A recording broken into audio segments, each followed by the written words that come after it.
Thank you for joining us for the applicant webinar for the Small Grants Fund 2024 cycle.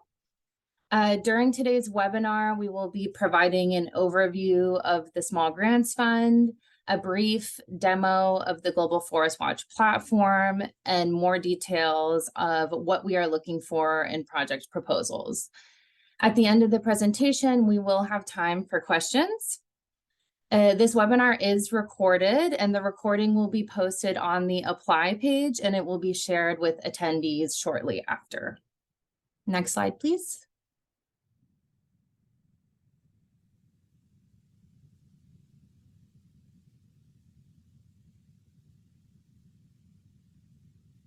If you have any questions throughout the webinar, please enter them through the Q&A button.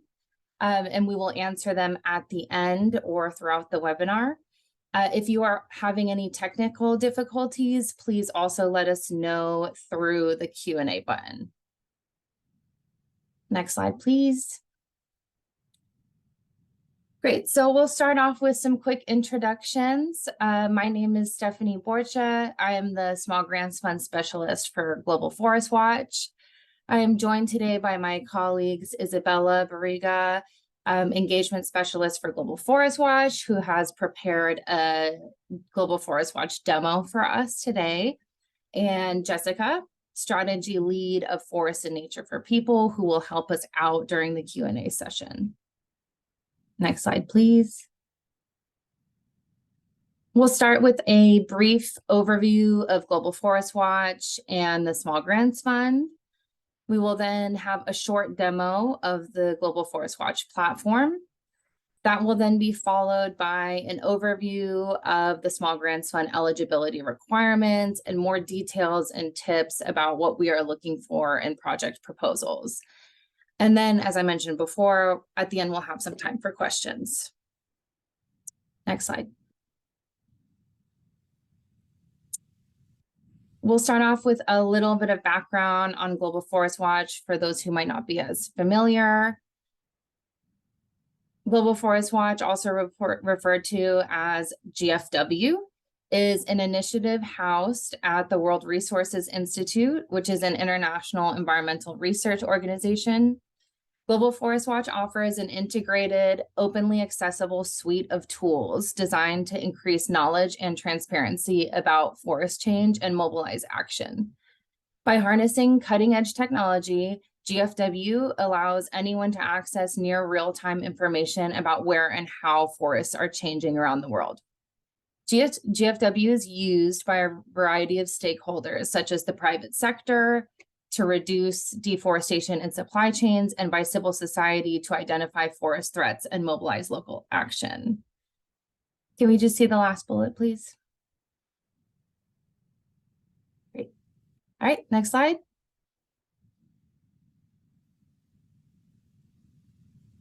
There are several deforestation alert systems available on GFW, which offer near real-time data on forest disturbance. These alerts help forest protectors to quickly identify and respond to deforestation. As you'll see in this graphic, satellites circling the Earth are used to capture images and collect data. Computer algorithms then process the data to identify where a forest disturbance was detected, which is marked with a pink pixel.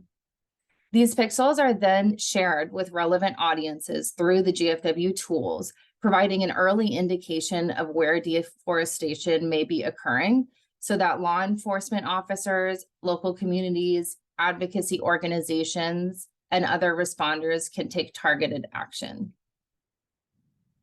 Next slide, please. Here is an example of what you can see on the GFW platform. The pink pixels indicate where a forest disturbance was detected by satellites. In this case, showing a road being developed and leading to an area of clearing. By notifying users of this forest change in near real time, the alerts act as an early warning system for deforestation. Next slide. A little more about the Small Grants Fund, which we'll be going into more detail later. The objective of the Small Grants Fund. The Small Grants Fund recognizes that civil society organizations operating in and around forested areas are some of the most effective champions of forest conservation and management. However, they frequently lack the resources or knowledge of how to incorporate the latest forest monitoring technology into their research, advocacy, and fieldwork. The objective of the Small Grants Fund is to strengthen the capacity of civil society organizations to effectively use GFW tools and data to reduce illegal or unplanned deforestation and sustainably manage forests. We support projects that translate data into action, applying GFW to overcome challenges in protecting the world's forests. We award grants between $10,000 to $40,000 US. The projects run for 1 year. For the 2024 grant cycle, projects will run from June 1st, 2024 to May 31st, 2025. And we will be selecting about 10 to 12 projects. In addition to financial assistance, we also provide technical assistance and trainings throughout your project. Small Grants Fund recipients also become a part of a network of organizations and receive benefits that extend beyond the lifetime of their grant. These include opportunities to connect with others in the Global Forest Watch Network, invitations to GFW events, opportunities to test and provide feedback on new Global Forest Watch features, and the potential to be featured in WRI communications materials like blogs and social posts. Next slide, please. We are going to be sharing more about the specific eligibility requirements and tips for the proposals later in the presentation. But first, I'm going to pass it over to Isabella to provide a short demo of the Global Forest Watch platform.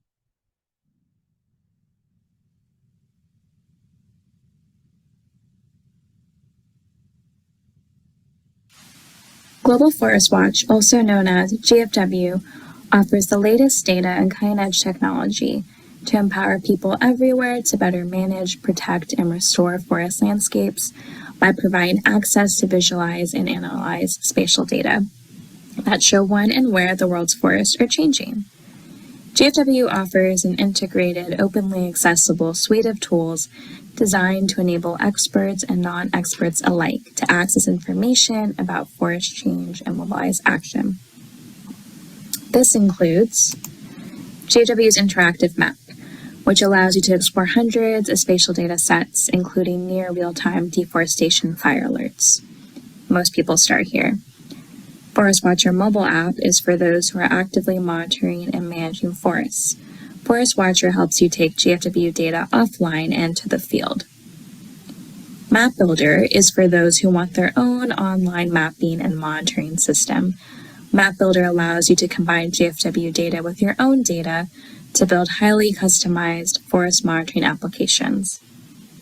And lastly, GFW Pro is for companies, banks, and anyone else seeking to monitor forests across a portfolio of locations. GFW Pro enables you to securely manage deforestation risks and commodity supply chains. This tutorial will demo the key features of GFW's map and dashboards, located here, which are commonly used to identify where forest change is occurring, investigate that change with informative data and satellite imagery, and identify trends over time. GFW's map features hundreds of data sets that cover the globe. When you first access the map, these 3 data sets will automatically be activated, including tree cover loss, tree cover gain, and tree cover. You can identify which color is associated with each data set on the legend, as well as what years the data covers. This is important to note because the years that one data set covers may differ from another data set. I'm going to focus on tree cover loss for now and turn off the tree cover gain and tree cover data set.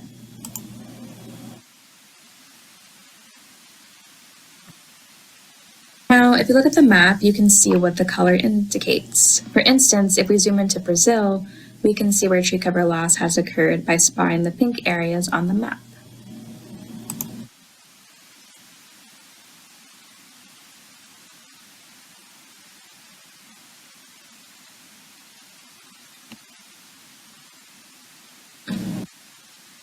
You can also toggle with the time frame for tree cover loss data and watch it change over time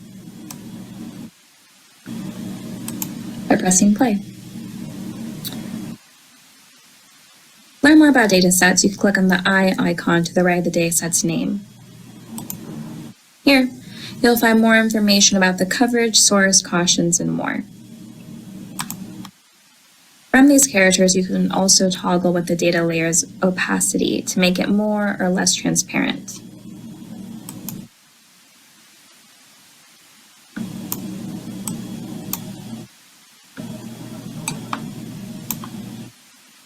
Or you can use this button to remove the layer. Some other functions on the map include the ability to show only the map, to share or embed the map view, or take a tour of the various map features. On the left side of the map, we categorize datasets into 5 topics, including forest change, land cover, land use, climate, and biodiversity. By clicking on each topic, you can view the datasets we offer and see which are more relevant to you.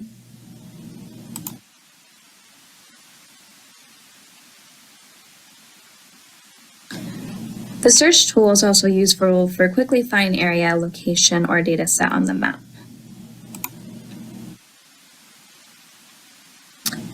Under forest change in the data menu on the left, you can find our alert datasets, including the new integrated alert layer.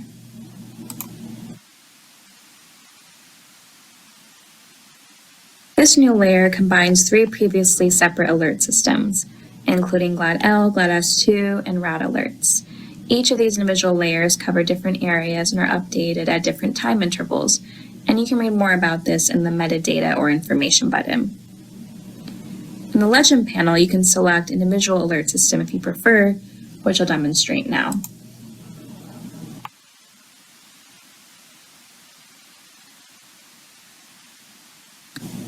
There may be many reasons why you prefer one of these individual alert systems. You prefer a single methodology, one methodology over another, or one may be a more trusted source for your work. A new feature is also confidence levels. Note that if you do select a single alert system, you will see the 3rd category of confidence drop, as it will then be impossible to see loss detected by more than one system. We can also compare where they are located with other data sets, such as concessions data and protected areas.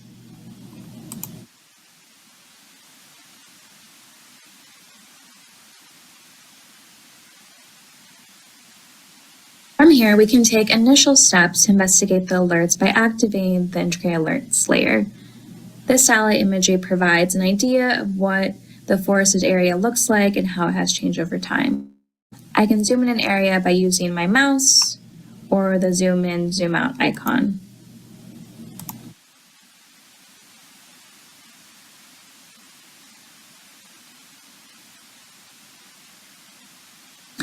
We can also change the base map, for instance, to planet-based map, which is available for the tropics to gain a clear visualization of the area with a 5-meter resolution.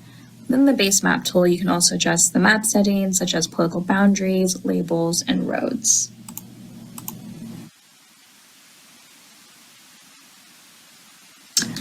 I'm going to now perform an analysis with the integrated alert system now activated. Let's look at Brazil. If we want to analyze the data of a certain region of Brazil as a whole, we can click onto the area on the map and the analysis will automatically occur. On the analysis function on the map, you can first choose the map's boundaries. From there are a few approaches to analyze the data on the map. Let's start with drawing a shape. To draw the shapefile, you can easily place dots and connect them on the map. Once your shape is fully connected, the analysis will occur. I'll demonstrate this now.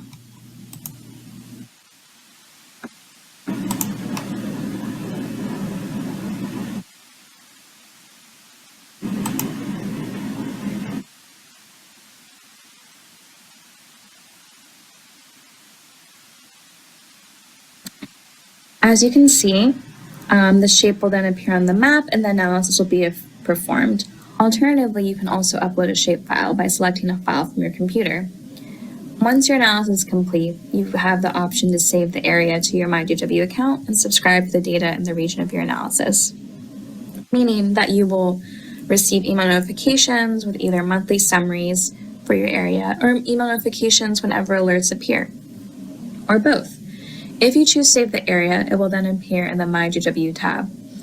I can download these analysis results by saving this area and downloading stats through this button. I'm currently logged into my GFW account. If I save the area, I can opt to receive alerts not just for potential deforestation, but also for fire alerts. I'll demonstrate this now.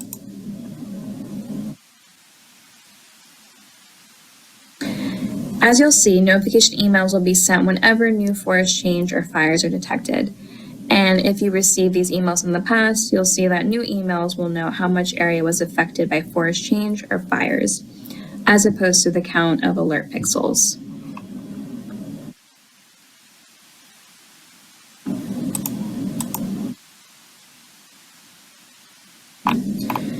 You can also explore this area further on the dashboard.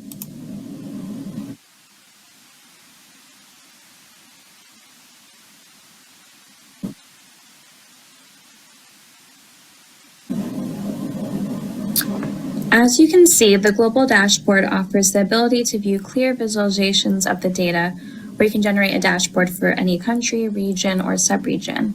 You can easily manage the data that you view by clicking into the Settings tab on the right-hand corner of each widget.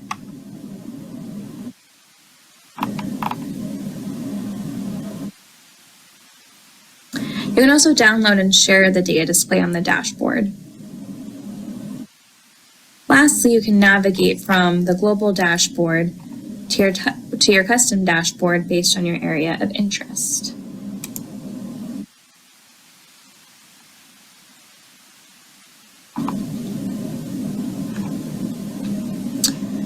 To learn more about how to use GFW's map and dashboard, as well as other tools, you can access the Help Center. The Help Center offers up-to-date tutorials, frequently asked questions, and other training materials designed to guide you through our tools and data. I hope this demo helped provide you with a foundation of how GFW's map and dashboards work and how they can be applied to your work.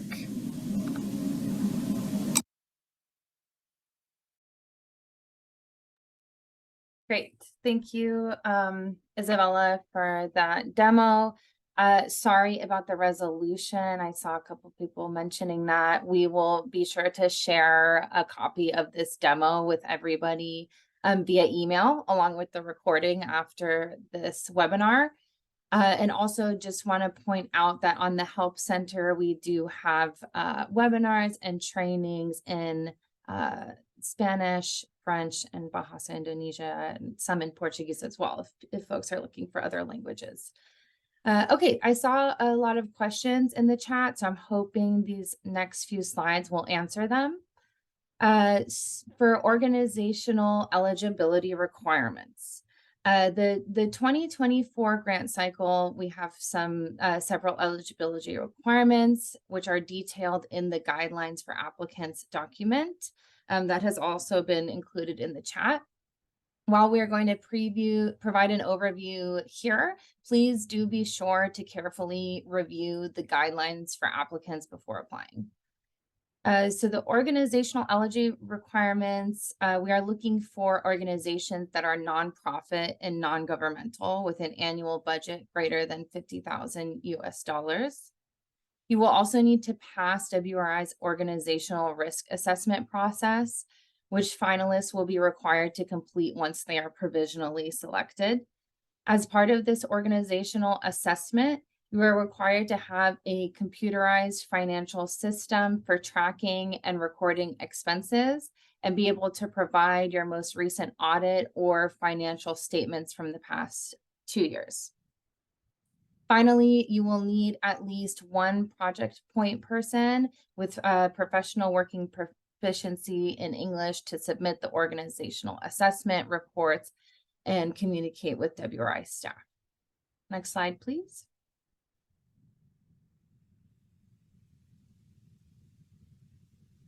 Project eligibility, I'll go into more detail of what types of projects we're looking for.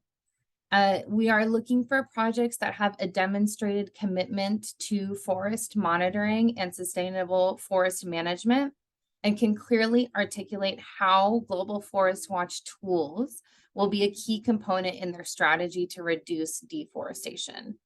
The keywords in the Small Grants Fund objectives mentioned earlier are to reduce illegal or unplanned deforestation. So the focus is on deforestation rather than, say, restoration projects. And I'll be sharing more details about examples of projects and approaches that we've seen so far and that we are looking for. Additionally, we are looking for projects that are likely to attain meaningful outcomes leading to decreased deforestation and will have a lasting impact, with project stakeholders continuing to use Global Forest Watch to support their forest monitoring work after the project's life cycle. Next slide, please. Geographic eligibility. This is also detailed on the guidelines for applicants. The countries listed here are the countries that are eligible for the 2024 grant cycle. Please note that your organization does not necessarily need to be registered in one of these countries, but your project must be taking place in one or more of these countries. Also note that Bolivia is in fact an eligible country. This was mistakenly not included in the initial guidelines, but we've made this change and updated the guidelines, and those are on the website and they're updated. Next slide, please. Applications are due by February 13th at just before midnight Eastern Standard Time. Following that application deadline, the selection committee will be reviewing applications throughout February and March. After the committee review, finalists may be contacted in early April for a brief interview or to be asked to respond to follow-up questions over email. Following the interviews, the finalists will be provisionally selected. They will then complete the organizational assessment process, and if they pass the organizational assessment, we will then move forward with the subgrant agreement. And as I mentioned before, the project implementation period will begin on June 1st, 2024 and end on May 31st, 2025. Next slide, please. There are some questions that we frequently get asked about Small Grants Fund eligibility and application process, so we wanted to address a few of them here. We also strongly encourage you to check out the full list of frequently asked questions linked here on the slide, also provided in the chat. One question we wanted to address is if previous Small Grants Fund applicants and recipients are eligible to apply. The answer is yes, as long as they meet the 2024 eligibility requirements. So please be sure to review those if you are interested in applying. Another question is if you can apply to the Small Grants Fund if you are seeking funding for a component of a larger project. Yes, we do encourage applications that can demonstrate how Global Forest Watch will contribute to existing work, as long as your project proposal meets our geographic and eligibility requirements. Can the Small Grants Fund application be filled out in languages other than English?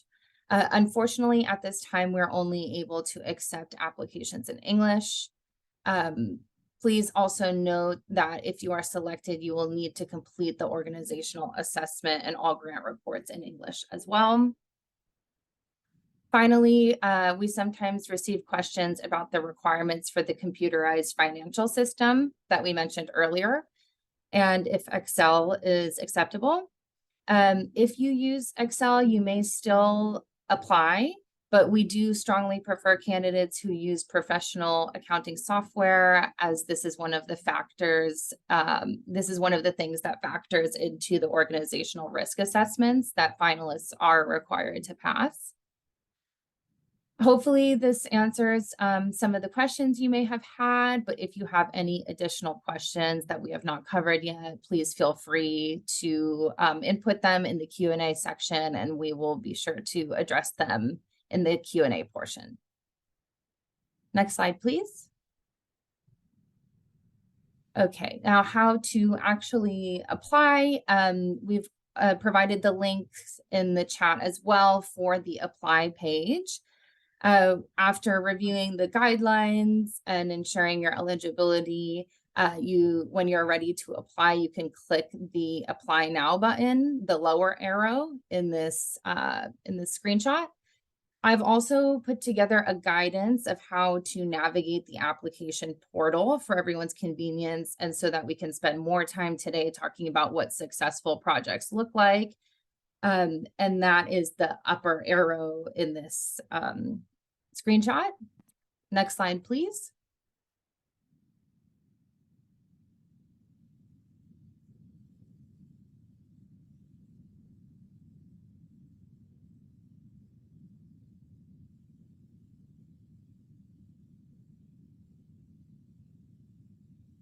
If you see this, you are in the right place. This is where you will be directed after clicking the Apply Now page. And as I mentioned, there's a more detailed guidance which will take you through all of the steps of completing an application through this portal. Next slide, please. Okay, now on to the good stuff. What kinds of projects are we looking for? In the guidelines for applicants, you'll see that we outline 5 potential project approaches that we look for in project scope. We are looking for projects that incorporate one or more of these approaches into their projects. You'll see while I present these examples that there is some overlap in the approaches, and that's okay. In the application, we do give you the opportunity to select a primary and secondary approach to your project. To make these more tangible for everyone, I'm going to provide some real examples from past projects of each approach. Next slide, please.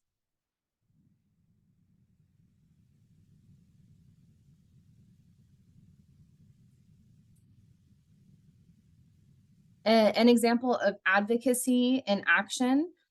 We had a past project that worked with Indigenous communities to develop monitoring brigades, which resulted in 6 demarcation maps. And these maps helped them to advocate for strengthened land rights and ultimately the creation of an Indigenous reserve. Next slide, please. For forest monitoring and enforcement, we had a past project that used deforestation alerts found on Global Forest Watch, along with drone technology, to identify and monitor areas of threat. They then worked with forest authorities to conduct weekly monitoring expeditions, which resulted in 21 forestry law enforcement operations. Next slide, please.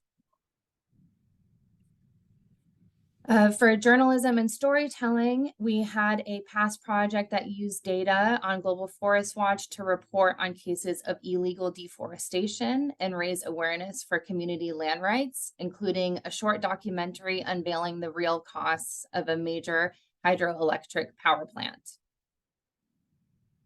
Next slide.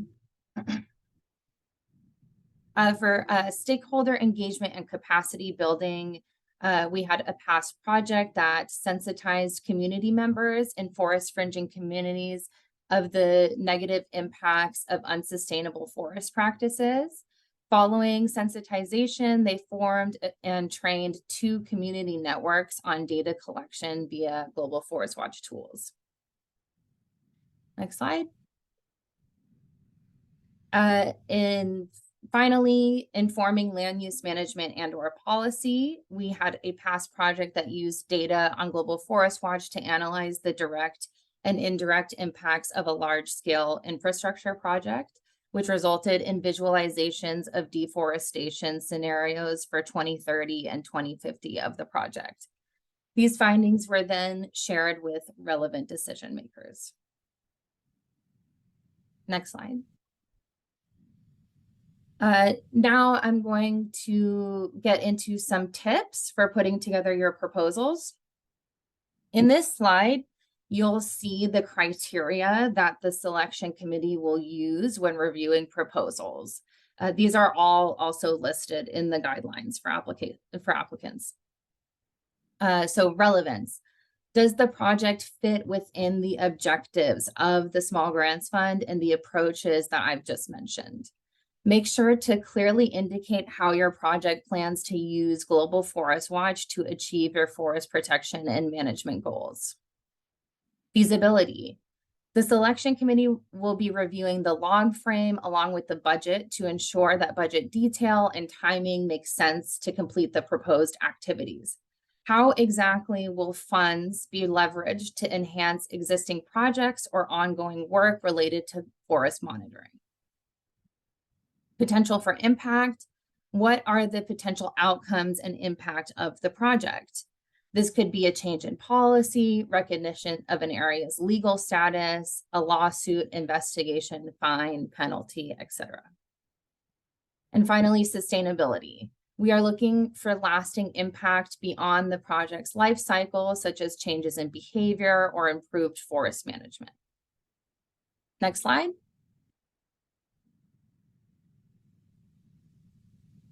Here you'll see the logical framework, which you will be asked to complete, as well as a budget.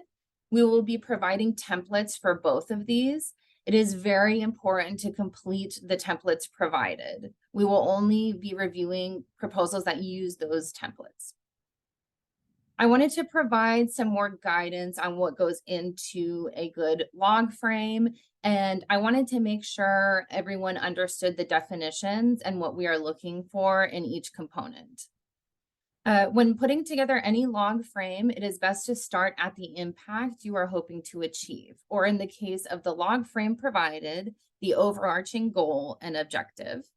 This is the main accomplishment of your project. What change do you expect to see by the time your project ends? This is the final outcome, so to speak. Outcomes then are the conditions necessary to achieve the impact and the results that you anticipate from your outputs and activities. What kind of behavior change or greater action needs to be in place in order for the overarching goal to be realized? Outcome indicators will be how you measure that your outcome has been achieved or is occurring. This is important to be able to decidedly say that your outcome has occurred. This measures sustained knowledge, behavior, and skill changes resulting from a project. These are quantitative. For example, number of women and men trained, and typically describe knowledge or behavioral change that results from project outputs and activities. Outputs are clear, concrete products or deliverables that directly link to desired outcomes, such as trainings, the creation of maps or policy briefs using GFW, meetings with stakeholders, and blogs or news articles featuring Global Forest Watch. Finally, activities are the specific tasks that need to be done to produce outputs. For example, conducting data analyses, creating and publishing training materials in advance of a training, building capacity on community monitors to use smartphones or for monitoring. Okay, next slide. It can sometimes be confusing to differentiate between outputs and outcomes. So here are some examples of what makes a good output and a good outcome.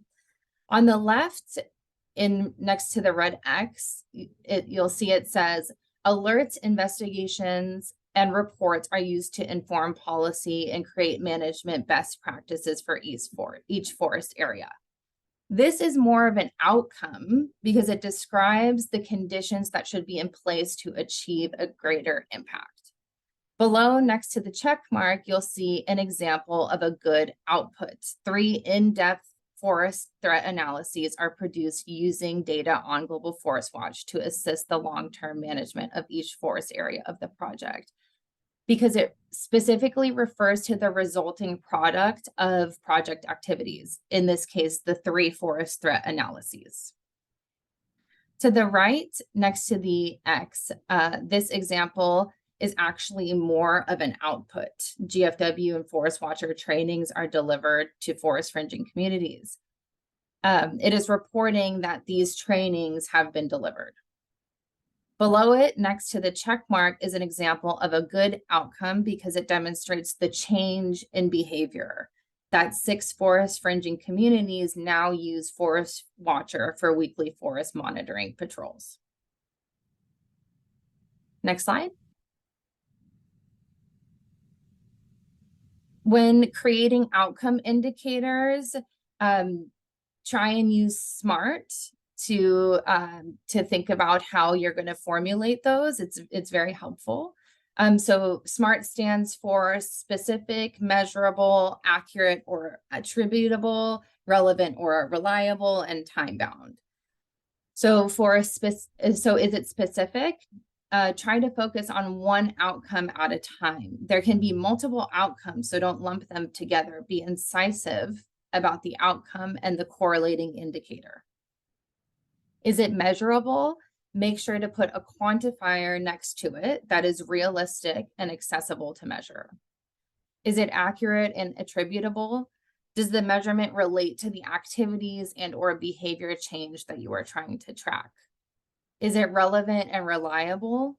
Make sure that the quantifier is context specific. This can be done by understanding a baseline at the outset of the project, which I will explain later.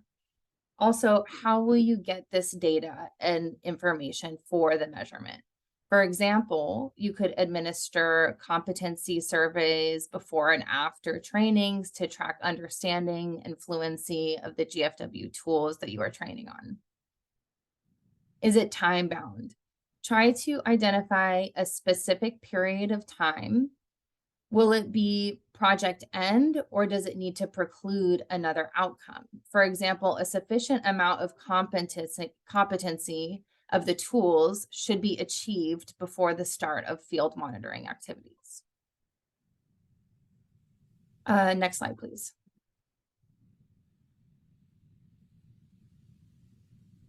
Overarching goals and objectives.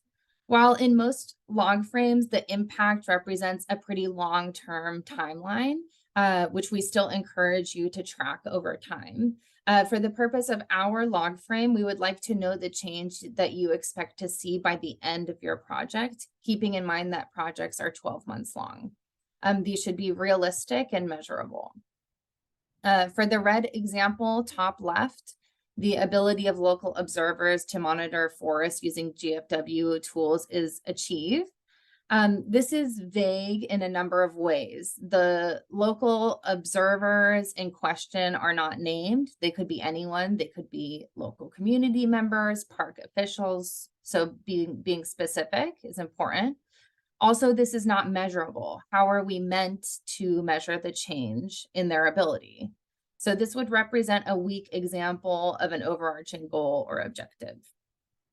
Below that, next to the yellow, we see 70% of forest officials in the LIA protected area use deforestation alerts found on Global Forest Watch for monitoring activities. This has a quantitative measurement, and it seems like it might be a good overarching goal, but it's more of an outcome indicator because it describes a condition that would lead to the overarching goal and impact. What should result from the 70% of forest officials using deforestation alerts? We'll need to look a little further and think a little bigger. Lastly, I've provided 2 good examples of overarching goals in green. For example, a 5% reduction of deforestation alerts in your area, or 40% of illegal logging sites become inoperable due to increased enforcement. it's important to think about tangible results for the overarching goal that you can point to as being a result of your project. Next slide.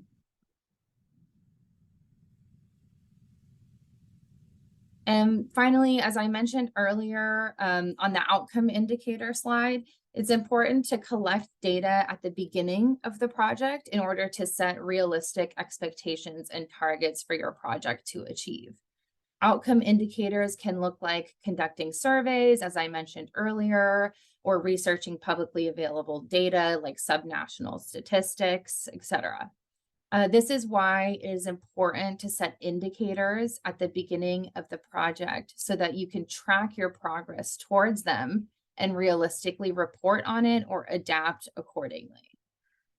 So here is just an example of setting baseline, setting a target, and then tracking your performance. And then as I mentioned on the slide, the more you are able to closely monitor the outcomes of your project, the more likely you are able to attribute change to your project. So that's why it's very important. And next slide, please. Thank you. This concludes the presentation portion of our webinar. I hope it was helpful and answered some of your questions. But now we'll open it up to Q&A. I'll hand it over to Isabella to see if there are any questions, any further questions that didn't get answered. Thanks, Stephanie. Thanks for the helpful information. We have received a good amount of questions in the chat, so we'll try and get through as many as we can for the Q&A, but we'll also provide our contact information at the end if we don't have time to answer your question. But this first one I have here, I think this would be great for you, Stephanie, to take. Do I only need to use the GFW tools for monitoring, or can I use any other tools that are used for monitoring purposes? Yeah, thanks, Isabella. So we welcome you partnering Global Forest Watch with other tools, but we are looking for a clear example and justification of using Global Forest Watch specifically in your forest monitoring. Great. Thanks, Stephanie. We have another question here. Are there any restrictions on the use of funds to particular activities, for example, such as using the funds to cover operations, paying for the wildlife patrol activities, or the salaries of rangers? Yeah, thank you for that question. So we will be providing a budget template in the application, as I mentioned. There are no specific restrictions, but we will be looking at the budget detail justification to make sure that the expenses make sense. Thanks so much. I'm going to combine these questions that are related to the budget, but do you have any restrictions on the use of funds, particularly? Oh, sorry, this next question. Do you have any restrictions for how much overhead an organization can charge budgeting the proposal? And related to this, another attendee wanted to know about how the budget is particularly used for the package or activities. And can you also talk a bit about admin costs? Yeah, sure. Thanks. So again, this year we're not having a specific amount for indirect costs. To give some kind of perspective, in the past, it's been 10% indirect costs, but this year that's not specified on the budget template. Again, we'll be looking at the budget justification. So I would say just make sure to be reasonable with indirect costs if we feel like there's a high amount in indirect costs that might affect the way that we review the proposal. And in terms of the ways that budget can be used, you'll see on the budget template, there are various lines. Some examples are for contracting. If you are working with a partner organization to help implement the project, you might want to sub-grant to them for their activities. We also have a line for travel. If you want to travel, if you need to travel for some trainings, for communications materials, yes, for salaries as well. So yeah, and those are just a few off the top of my head, but you'll see more details in the budget template of the budget lines that we welcome.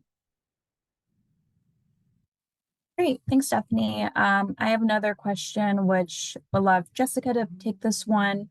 Can the funds be used to increase the capabilities of an existing digital platform using only the data obtained through its API? Yes, yeah, thanks for the question. Yes, that's fine. Again, looking at the eligibility guidelines, assuming that the project is within scope. So using near real-time data like the deforestation or fire alerts, and then creating some kind of data into action into impact with the results chain that Stephanie presented. So as long as your platform is using the data and responding to halting deforestation with that data, it doesn't necessarily have to be within the Global Forest Watch tools itself. Great, thanks, Jessica. A few more questions coming through.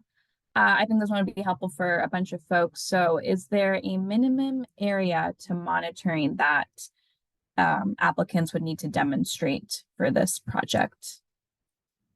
Would you like to take this one, Stephanie? Or Jessica? Sure. We don't specifically require a minimum area, but that will be something that we'll be considering in the application review. Jessica, did you want to add anything to that one? No, yeah, there's no minimum requirement. I mean, I think the selection committee will be looking at what you are proposing and how that might result in the impact that you want to see in terms of reducing deforestation in those areas. So, if you have more impact in a small area, that's okay. If your approach also involves, multiple areas, that's also okay. But there's no minimum requirement in that sense. Great, good to know. Thanks so much. We have another question here about the selected grantees. So are they provided a GFW account and training for using the applications?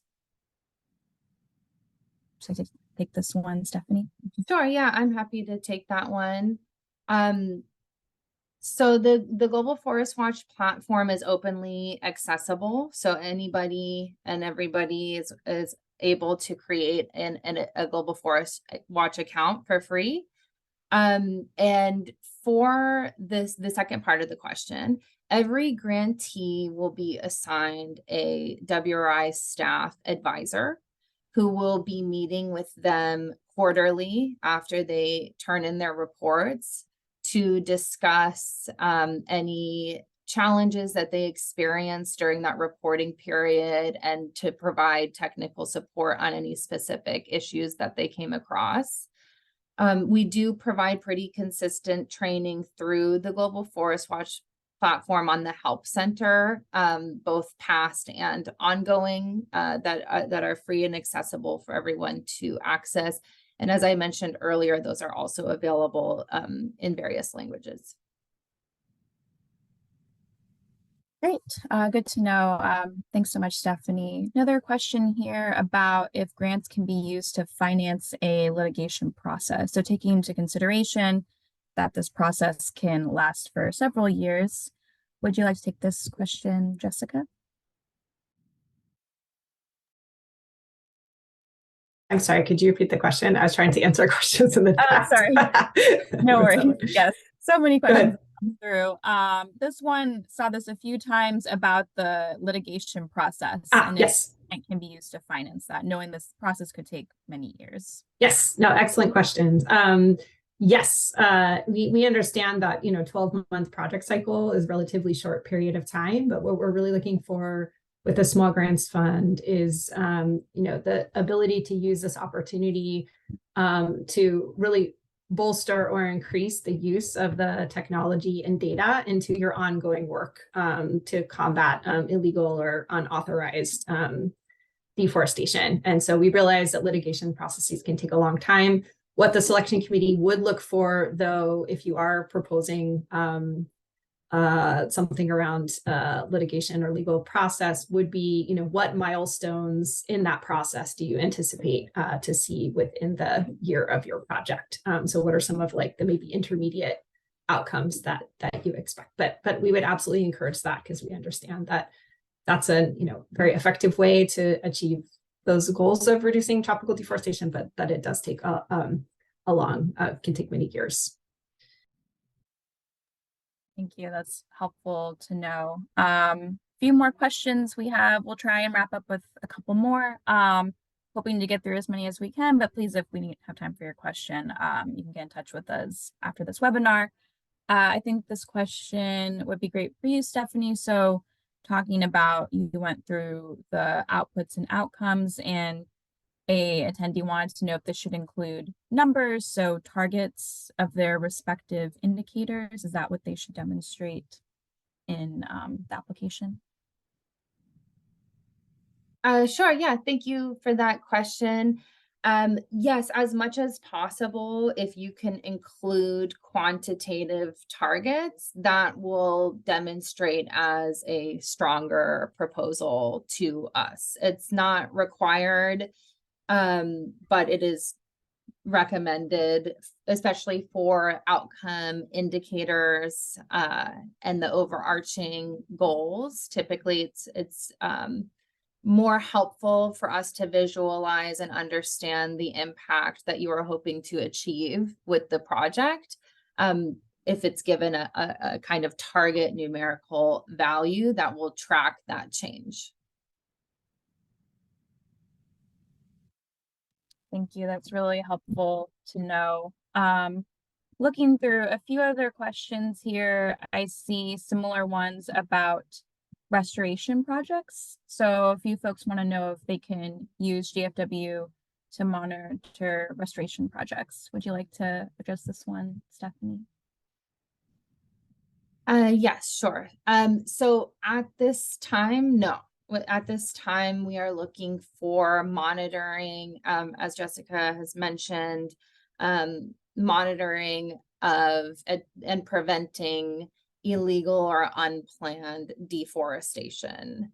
The Global Forest Watch platform is starting to get more restoration data on there. So that's hopeful for the future, but right now the data is just not there yet to focus on that. Good to know. Thank you for that answer. I see a few more questions. One I thought was a little interesting. So is it possible for an organization to have a proposal for implementation in 2 different regions, with the caveat that this isn't eligible? These are happening eligible countries. Would you like to take this one, Stephanie? Yeah. Yes. So as long as you mentioned, it sounds like this is the case, that the countries of implementation are listed as eligible countries. Yes, you are welcome to focus on 2 different regions. I will just be looking for in the application a good justification and explanation on how you plan to implement in those 2 different regions. Will you be using local partners and all of that? Because that will be important for us to understand the relationship with the stakeholders on the ground to ensure that the impact will be able to be realized given that existing relationship. Helpful to know. I'll wrap up with just a few questions. Again, Apologies, we don't have time to answer your question during this webinar, but please get in touch with us. We'll also share the recording, which is a lot of great information from today's webinar. Wanted to know if a few people were asking about if, and this kind of answered, but building off of that, is knowledge of GFW a prerequisite for the Small Grants Fund? Would you like to take this one, Stephanie? Yeah, thank you for asking. So no, pre-existing knowledge of Global Forest Watch is not required to apply or be eligible for the Small Grants Fund, but we will be looking for a sustained commitment and some sort of existing work towards forest monitoring, where Global Forest Watch can be shown as a good tool that will be incorporated into your forest monitoring activities. So as I mentioned earlier, and that's what we'll be looking for in the application, is a clear demonstration of how Global Forest Watch will be used in your work. Thanks so much. And I'll wrap up with this one last question, as I think it's very important for the application. So is there a budget template for the Small Grants Fund application? Would you like to end with this one, Stephanie? Yes, there is a budget template. It's very important to complete the budget template. It's provided for you in the application portal. When you get to that section, there will be a link where you can download the template and complete it. If you do want the budget template in advance, you can email the GFW Fund at wri.org, which I'll provide next, and I'd be happy to provide that for you if you wanted to take a look before you started your application. Great, thanks, Stephanie. So I know we're close to time, so we'll wrap up with that. And Stephanie, but just wanted to quickly note, if we didn't get a chance to answer your question, we'll provide the GFW Fund email in the chat. So please do reach out if you have any further questions following this webinar. On to you, Stephanie. Thank you. Next slide, please. This is just going to be final slide to wrap things up. So immediately after you exit this webinar, you will have the opportunity to complete a brief survey. If you're able to, we would greatly appreciate you filling out that survey so we can understand your feedback of the webinar. As I mentioned earlier, a recording of this webinar will be available on the apply page shortly and also emailed out to participants. Reminder that the application deadline is February 13th. If you have any further questions, please send them to gfwfund@wri.org. And finally, if you would like to learn more about the Global Forest Watch platform and other tools, we recommend you check out the webinars and trainings in the Help Center. Thank you for all of your really great questions and attention today. We look forward to reviewing your application. And thank you for joining us for this webinar. I hope you have a great day or evening wherever you are joining us today. Thank you.